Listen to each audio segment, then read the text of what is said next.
name's John Cordy and I'm here to deliver a jazz guitar lesson. Now on YouTube other guitar lessons are available and other jazz lessons are available, but you're here. Thanks for watching. So last week I was talking about the tune Central Park West. You might want to check out that video if you want it, and I said in that video that Giant Steps was not a tune that I'd ever really connected with in any kind of meaningful way, and that I'd not really ever heard an interpretation that made me think, oh, I want to play like that. But I've been messing around with the tune this week, and I just wanted to talk about some of the ideas that I'd had about how you might want to practice it, and about how you might want to get into it, and about how you could make something a little bit more meaningful with the tune. The majority of it, I think, is about removing kind of the ego from this. So probably we've all heard the actual tune Giant Steps, John Coltrane. I think it's like recorded somewhere in the 260 to 280 BPM region, so pretty fast. There's alternate takes and stuff that you can check out which are slightly slower. Essentially it's this really fast tune with 2 5/1s moving through 3 keys. You can read online, apparently the story is that the keys player, piano player, Tommy Flanagan, had never seen this music before, and neither had the rest of the band from what I'm aware of. For the session, John Coltrane presented them this piece of music, so I guess it would have been on a sheet. That's basically what you ended up hearing, and sort of a little bit of a jazz meme. And the start of Tommy's solo, it is Tommy Flanagan I think, isn't it? Not Tommy Robinson. At the start of his solo, things are a little bit disconnected, maybe like a little bit exploratory, like he's not necessarily super confident in his lines. But by the end of the solo he does this really kind of cool chordal stuff, which actually I think might have been more in suiting to the tune, given that John Coltrane had kind of blown over the whole thing, basically a fairly consistent stream of 8 notes. Maybe Tommy could have been like little break in the middle doing chordal stuff. I think there was another piano player on the session for some of the other takes, and he refused to take a solo in it. So what does this tell us? So I think this tells us that even at its very inception there was kind of a lot of ego tied to this tune Giant Steps. So I don't know whether John Coltrane was hoping to get the best results out of that, or whether it was a play this and let's see you fail thing, or what it was. But that is kind of lived on, and you know, someone might jokingly call Giant Steps these days, or someone might, you know, think of this as like a pinnacle of something to be able to play. So you will probably have heard of Giant Steps and tried to play it. For me, I was never really able to kind of connect that journey up, because things are moving by too fast to actually make sense of it in a musical way. I've done the kind of classic, all of that stuff, and didn't really find that it sounded to me like something I want to play. So speaking to David Beebe, go check him out.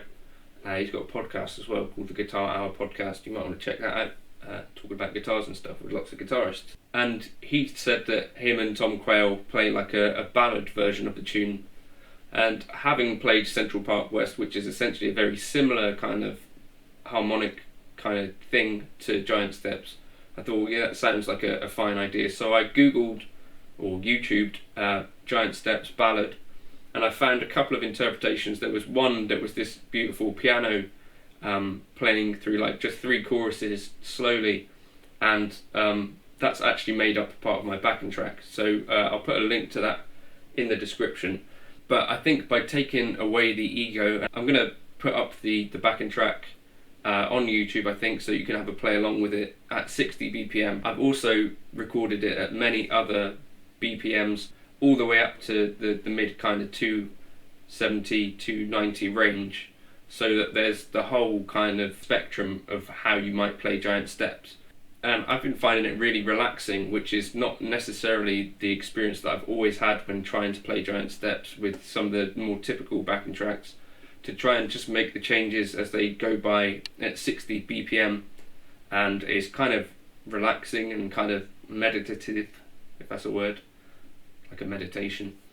So yeah, that was kind of the point of this video in a way. If you take away kind of that ego of trying to play it super fast, which is not really a super easy way to learn the thing anyway, and kind of a bit stressful, and in the past has made me give up on the tune. Perhaps there's a better way. Also, I'll put up a little chord melody that I think will work for this tune if you wanted to occasionally play the head as well, which I think is often sort of overlooked. But if you've got a nice way to play that head, as well as playing, improvising and practicing with this backing track, hopefully you get some results that you enjoy.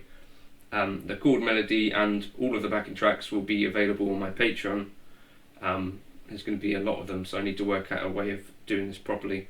And then also I just wanted to talk quickly about one little strategy. I'm going to put a version of me playing something at the end of this video, but a tiny strategy that you might find useful. And I got this from a thumbnail from Jazz Guitar Scrapbook. I haven't actually watched the video, but he said about simplifying the changes or ignoring the 5. And what I found was that, so say you've got your 2-5-1 in G major, obviously you've got an A minor, a D7, G, and in giant steps the issue is that you've got those chords passing by at quite a rate. So some of the strategies that people use is to do the 1, 2, 3, 5 thing,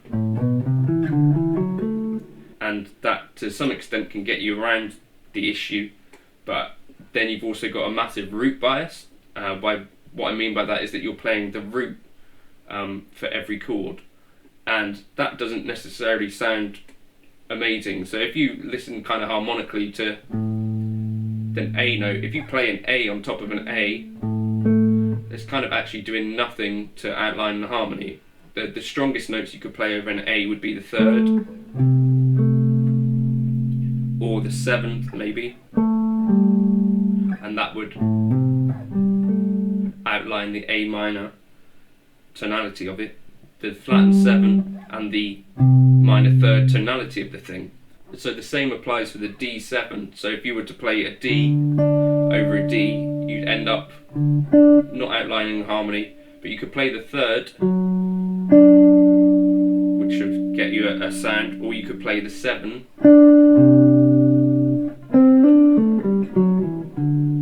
the flattened 7, and that would actually go some way to outlining that harmony.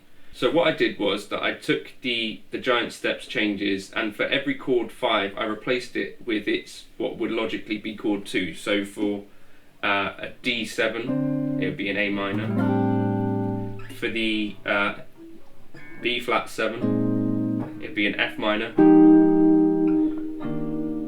and then for the F sharp 7 I replaced it with a C sharp minor. And I'll also put this like little worksheet down. And then what you find is by targeting chord 2 instead of chord 5, you end up losing the root bias and also hitting some of those chord tones that you might have wanted. So for instance in D, if we were playing over that D7, so the chord 5 or chord G, so if you play the A minor 7 arpeggio over the D7, we end up getting the 5, the 7, the 9, the 11, and so those extensions are kind of cool. Or the other thing you could do is replace the chord 5 with chord 4s. So if we were aiming for a D7, you could play a C major 7,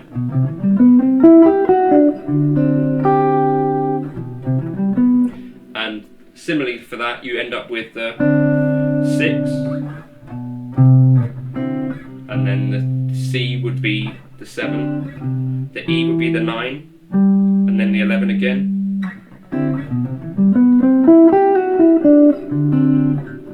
So by kind of superimposing these other arpeggios over it, or thinking of the chord as something other than it is, you can kind of reach these other extensions, which in the heat of the moment, if you're targeting kind of a D7 arpeggio, sometimes you're just going to end up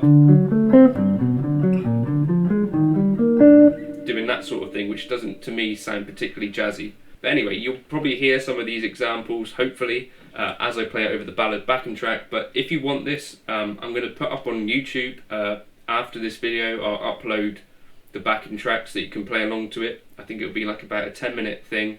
and I'll put ads at the start and at the end, but not in the middle, so you don't get interrupted by them.